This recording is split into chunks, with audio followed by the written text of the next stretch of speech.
Bienvenidos a un mensaje que nos exhorta a salir de la apostasía y la corrupción del mundo.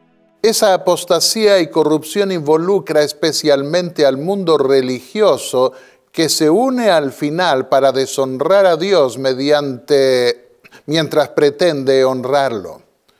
Se la representa mediante una mujer llamada Babilonia, cuya sede principal se encuentra en Roma, y revela 4 características básicas. Es adúltera, porque en lugar de unirse a Cristo, fornica con los gobiernos de la tierra en una unión ilícita de iglesia y Estado, Apocalipsis 17:2. También es sanguinaria, Apocalipsis 17:5 al 6. Engañadora, 2 Tesalonicenses 2, versículos 9 al 12. Demoníaca, Apocalipsis 18:3. Y corruptora, el versículo 2. Y para colmo busca cubrir tal degradación con un manto exterior de santidad, pretendiendo ocupar el lugar de Dios en la tierra. Este tema es muy extenso y muchos se preguntan si vale la pena esforzarse por leerlo. ¿Acaso no es mejor y más edificante leer los evangelios? A algunos les gusta leer un libro como el deseado de todas las gentes. A otros les gusta más el libro El conflicto de los siglos. Lo cierto es que ambos libros son necesarios, así como también el Apocalipsis, sin olvidar los evangelios. Nunca olvidemos al estudiar estos temas dramáticos que es Jesús mismo quien los revela en el Apocalipsis. Y si los descuidamos, terminaremos cayendo en los engaños de los últimos días, porque no podremos entender la naturaleza del gran conflicto entre el bien y el mal que se consuma al final. En los pocos minutos que tenemos para abordar un tema tan abarcante como el de la mujer ramera Babilonia, será bueno que respondamos en forma precisa y escueta a los principales cuestionamientos que se han levantado contra su aplicación a la Iglesia Católica Romana.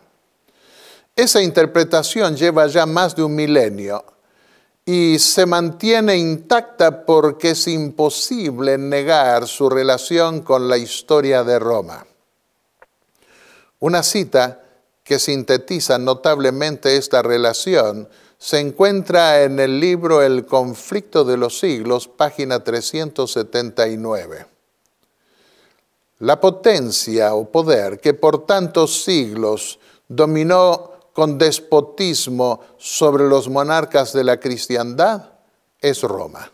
La púrpura y la escarlata, el oro y las piedras preciosas y las perlas describen como a lo vivo la magnificencia y la pompa más que reales de que hacía gala la arrogante sede romana. Y de ninguna otra potencia se podría decir con más propiedad que estaba embriagada de la sangre de los santos que de aquella iglesia que ha perseguido tan cruelmente a los discípulos de Cristo. Veamos la primera objeción. Algunos argumentan que Babilonia en el Apocalipsis no sería una ciudad literal porque se la representa como una ramera simbólica y universal que monta una bestia también simbólica, mientras que la ciudad de Roma es local. Respondamos a esta objeción. ¿Por qué se llama a la Iglesia de los Papas Iglesia Católica Romana? ¿Porque es un poder local? ¿Qué significa católica? Universal. ¿Qué significa romana? La ciudad de Roma como sede local de un imperio religioso universal. Por eso Juan dice que esa mujer es la única iglesia en el mundo que es también una ciudad. Y en efecto, la Iglesia Católica Romana no tiene sentido sin la ciudad de Roma, de lo contrario dejaría de ser romana. Según el apóstol Pablo, El verdadero pueblo de Dios no tiene sentido tampoco sin vinculárselo a una ciudad real y celestial. Esto es importante destacar porque la Biblia no vincula el cristianismo con una ciudad terrenal, sino con la nueva Jerusalén que está en el cielo. Leemos en la epístola a los Hebreos el capítulo 11 y el versículo 16. Les ha preparado una ciudad. Y en Hebreos 12:22 vuelve el apóstol Pablo a referirse a la Jerusalén celestial. Juan en sus 2 últimos capítulos la describe como siendo la única ciudad santa. Deja de ser una ciudad real por el hecho de ser universal y de estar en el cielo. Qué triste es que en la impostura terrenal millones miren al sumo pontífice de Roma en lugar de mirar al sumo pontífice de la Nueva Jerusalén. Veamos la segunda objeción. Los 7 montes sobre los que se sienta la ramera no serían, según se argumenta, los 7 montes de la ciudad de Roma, porque se le dice a Juan que esos montes representan a 7 reyes o imperios universales sucesivos. La iglesia romana se sentaría solo sobre uno de esos montes de ser literales. Bueno, respondamos. ¿No son sucesivas las iglesias del Apocalipsis también? ¿Dejan de ser contemporáneas y geográficas por habérselas escogido dentro de una perspectiva profética sucesiva hasta la venida del Señor? Cuidado con imponer reglas exegéticas que después se violen sin ton ni son en otros lugares. El ángel proyecta delante de Juan todos los imperios del mundo que se retratan al final en los 7 montes de la ciudad de Roma, independientemente de que sean sucesivas en el símbolo. El dragón de Apocalipsis 13 representa al diablo, y en sentido derivado, nos dice Elena de White, también a Roma. Pero en Apocalipsis 17, las 7 colinas de la Babilonia simbólica que representa la ciudad de Roma no pueden tener un sentido derivado según los iluminados de esta nueva generación. Peor aún, en estas nuevas interpretaciones se elimina el sentido primario por un sentido secundario. Se pone a un lado la ciudad de Roma con sus 7 colinas para mantener solo su aplicación secundaria a imperios universales. ¿Por qué? Porque la consigna moderna es tratar de evitar en todo lo posible una identificación directa de las profecías apocalípticas a Roma. Es por esa razón que esos mismos exégetas buscan otros candidatos para los juicios de Dios mediante trompetas de guerra que tengan poco o nada que ver con Roma. Los 7 montes o imperios del mundo se ven retratados en la última ciudad rebelde y apóstata de la historia profética que escogió esos 7 montes para establecer su reino, Roma. En otras palabras, el cuadro de la ciudad de Roma posee en sí misma una maqueta simbólica de todos los imperios mundiales. Debía extrañarnos que Dios desenmascarase el espíritu rebelde y apóstata de Roma, destacando cómo se retratan en sus 7 colinas todos los reinos anteriores que se levantaron contra él. Así, en las 7 colinas de Roma puede verse la rebelión de todos los reinos del mundo sobre los que se apoya la Iglesia Católica Romana para continuar esa agenda opositora al gobierno divino. Pasemos a la tercera objeción. El Apocalipsis, según se argumenta, habla de 7 montes, oros en griego, no de 7 colinas, bonos, como las que hay en Roma. Por lo tanto, esos 7 montes no pueden ser una referencia, según se insiste, a la topografía de la ciudad que contiene 7 colinas. Respondamos. En los días de Juan, los romanos identificaban a Roma como lo hacen hoy, tanto por 7 montes o mons, como por 7 colinas, colis, así como lo pueden ver en esta diapositiva. Literalmente se los define en latín como septem montes Romae. Tanto en latín como en hebreo usaban esos dos términos indistintamente, a veces en forma superpuesta, porque no siempre es fácil determinar cuándo dejaban de ser colinas y cuándo llamarlos montes. Una cuarta objeción. Se dice que en Roma no hay 7, sino más montes. Respondamos. Es cierto que hay más de 7 colinas en la zona donde hoy se halla Roma. Además de las 7 conocidas, hay 3 más, una al norte de la ciudad y 2 en la zona llamada Trastevere.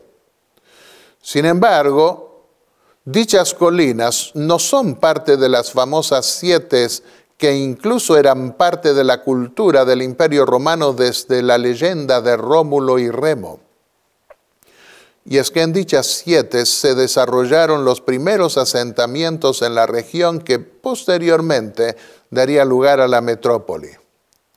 Es por eso que a pesar de haber hoy más de 7 colinas, solo 7 tienen nexo directo con la historia de Roma.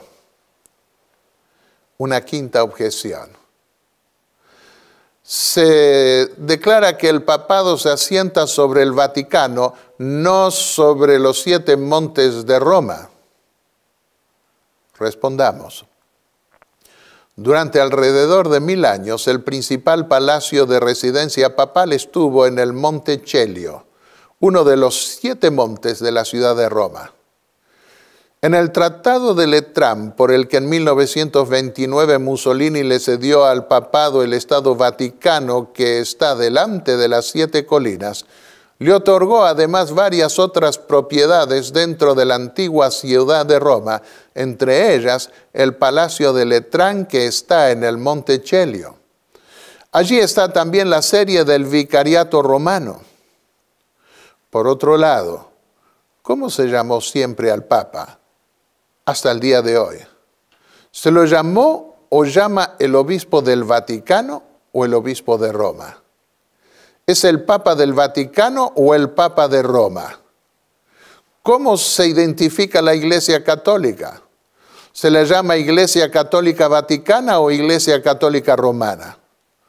De manera que históricamente está correcto vincular la ciudad de los 7 montes con el lugar donde gobernó el papado por prácticamente un milenio. El que después del cautiverio de Aviñón se hubiese instalado en otros lugares de Roma no cambia la realidad histórica. Él sigue siendo el Papa de Roma y la Iglesia Católica sigue siendo romana.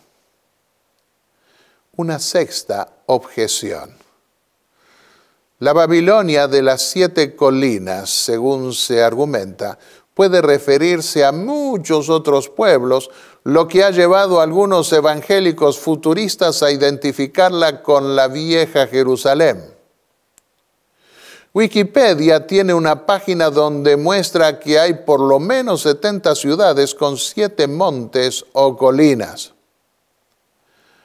Bien, respondamos. Ninguna otra ciudad con 7 colinas cumple con los requisitos apocalípticos para aplicársele el título de Babilonia.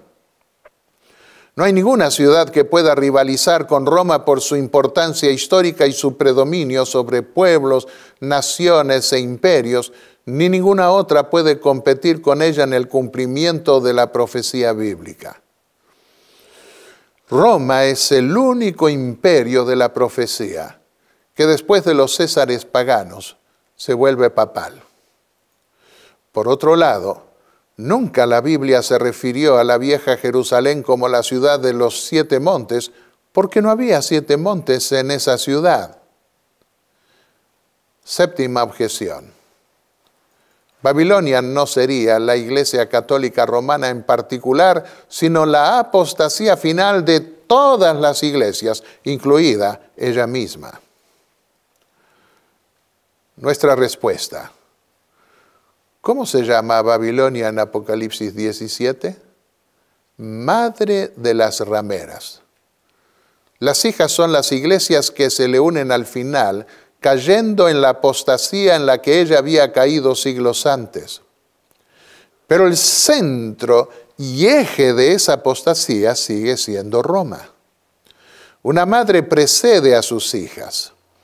El hecho de que en Apocalipsis 17 aparece ya con sus hijas, las iglesias protestantes, nos muestra que Juan la ve en la época final en que va a recibir su sentencia divina.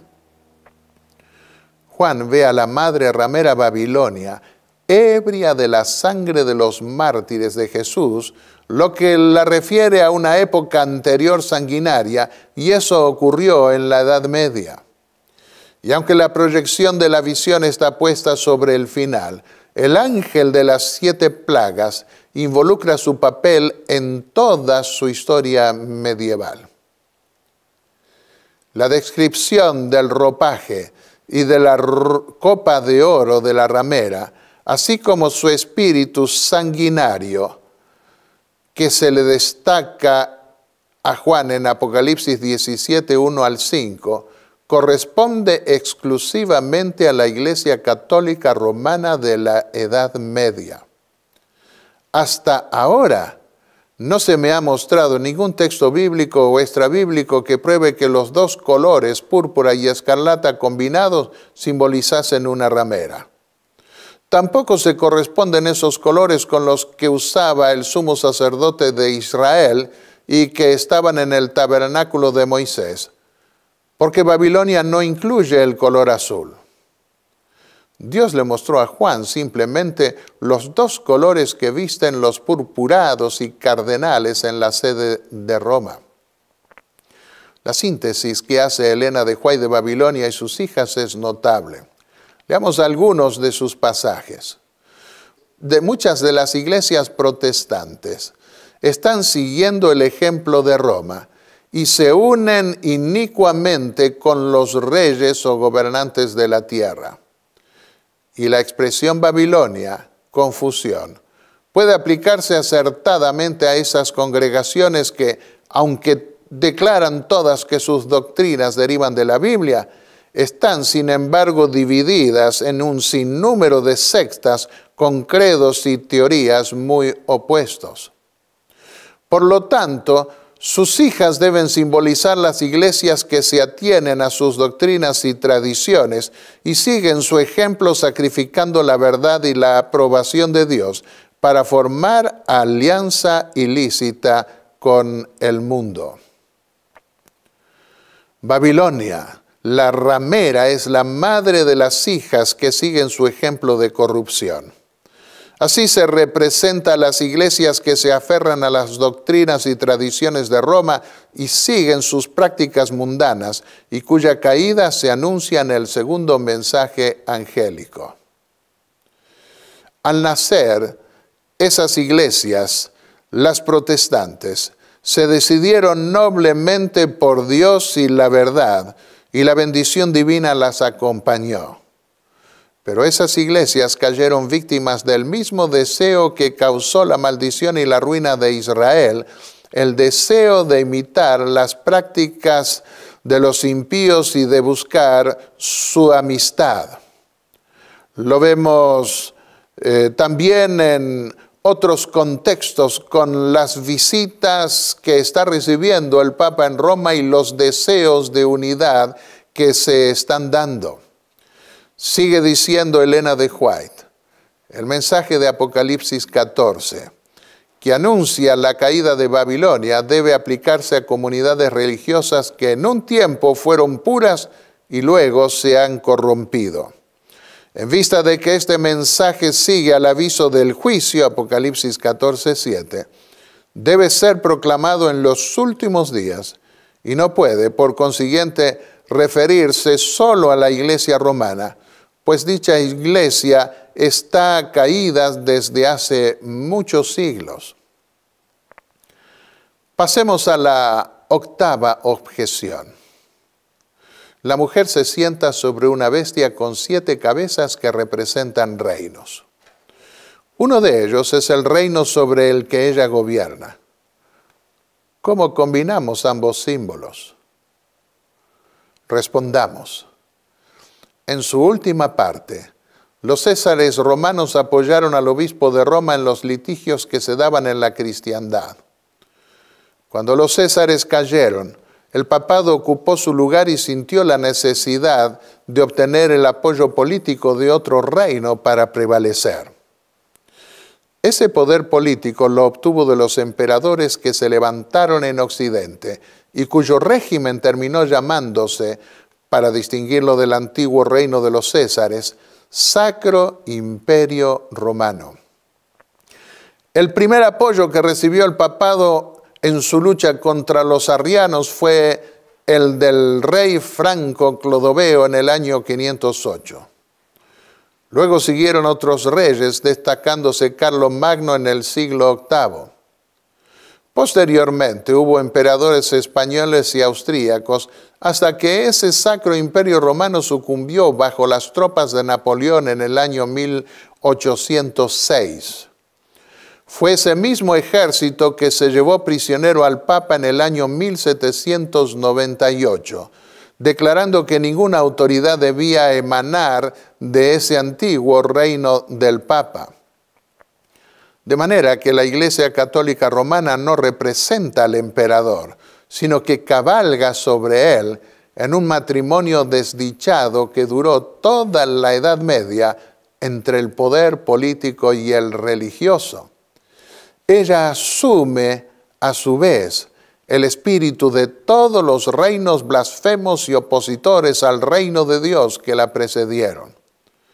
Según ya vimos, ese espíritu está simbolizado en los 7 montes de Roma que se transformaron en la maqueta profética de todos los reinos del mundo. Novena objeción. Se argumenta que los títulos blasfemos están sobre la bestia que representa la autoridad política del emperador, no sobre la mujer. ¿Quién representa, según dicen, la autoridad blasfema que reinó por 1200 años? En Apocalipsis 17:7 se da a entender que el misterio de la mujer y de la bestia que la trae es el mismo. Ese misterio consiste en la abominación espantosa que el Estado representado por la bestia lleva al permitirle a la mujer ramera montarlo, imponiéndole sus dogmas idolátricos y blasfemos. Abominación significa idolatría detestable. La peor clase de idolatría. La nueva forma de gobierno que adoptó el Sacro Imperio Romano involucró efectivamente todo el conglomerado de dogmas y prerrogativas blasfemas del papado romano. Tomás de Aquino, en el siglo XIII, representó esa unión iglesia-estado de 2 coronas, la corona imperial y la corona papal, como la unión del alma, la iglesia, y el cuerpo, el Estado. El cuerpo estatal no manda al alma eclesiástico, sino lo contrario. Esto fue anticipado admirablemente por el ángel de las 7 plagas con la representación de una bestia, el imperio, y una mujer prostituta que la cabalga, la iglesia. Por eso, cuando el Papa coronaba al emperador, le decía lo siguiente: recibe esta espada de la mano de los obispos, quienes, aunque indignos, están consagrados para ocupar el lugar y la autoridad de los santos apóstoles, te la entregan con nuestra bendición para servir a la defensa de la Santa Iglesia divinamente ordenada. Y el emperador se arrodillaba ante él y respondía: en el nombre de Cristo, yo, el emperador, me comprometo y garantizo a la vista de Dios y del bendecido apóstol Pedro que seré el protector y defensor de esta Santa Iglesia Romana en todo lo que pueda serle útil. Pasemos a la 10ª objeción. proviene de un enfoque preterista que pretende que todo el Apocalipsis está relacionado con la época del primer siglo. Babilonia sería una referencia a la antigua ciudad sede de los emperadores romanos. Respondamos ahora. Una mujer pura y perseguida, como en Apocalipsis 12, representa a la verdadera iglesia de Cristo que da a luz hijos que guardan los mandamientos de Dios y tienen el testimonio de Jesús. Una mujer corrupta y perseguidora representa a la iglesia apóstata de Roma que da a luz hijas rameras porque recurren a los gobiernos del mundo para imponer sus dogmas. La verdadera mira hacia arriba donde está su ciudad capital, la Nueva Jerusalén. La falsa mira hacia abajo y está sostenida por los moradores de la tierra que se someten a ella, Roma. La mujer pura está encinta, lo que la vincula con el origen del cristianismo, ya que su hijo no es otro que el Hijo de Dios. La mujer corrupta no aparece nunca conectada con el comienzo del cristianismo, sino con una apostasía o caída posterior. Juan la ve al final cuando ya está ebria de la sangre de los santos y es madre de rameras. La Roma pagana está extinta desde hace 1,5 milenios, mientras que la mujer babilonia se extiende hasta la venida del Señor, cuando se la destruye por completo. El último llamado de Dios al mundo mediante los descendientes de la mujer pura